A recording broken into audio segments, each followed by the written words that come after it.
విశాఖలో తెలుగుదేశం పార్టీ నేత పీలా శ్రీనివాస్ జీవీఎంసీ మేయర్గా ఎన్నికైన సందర్భంగా సోమవారం ఆయనకు శుభాకాంక్షలు చెప్పడానికి విచ్చేసిన అభిమానులు నాయకుల పట్ల బౌన్సర్లు అతిగా వ్యవహరించారు. మేయర్ను కలుసుకోవడానికి ఐడి కార్డులు చూపిస్తే గాని అనుమతించబోమని చెప్పడం, కార్పొరేటర్లకు కూడా ఇదే పరిస్థితి ఎదురవడంతో కార్పొరేటర్లు అసహనంకు గురయ్యారు. ఇంతకీ జీవీఎంసీలో బౌన్సర్ల పెత్తనమేంటని జనసేన పార్టీ కార్పొరేటర్ పీతల మూర్తి యాదవ్ తీవ్ర స్థాయిలో ఆగ్రహం వెలుబుచ్చారు. పదండి బయటికంటూ బౌన్సర్లను గెంటేశారు. వీరిని బయటకు పంపాలని పోలీసులకు తీవ్ర స్వరంతో చెప్పారు.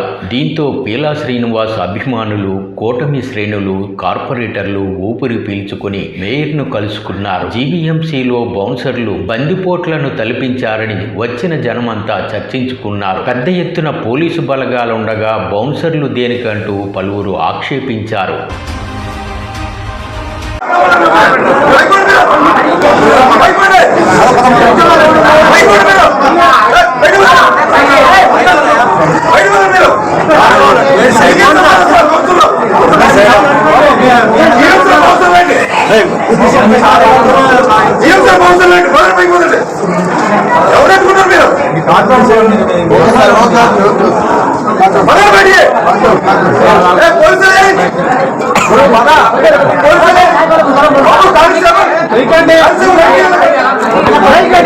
ఎవరు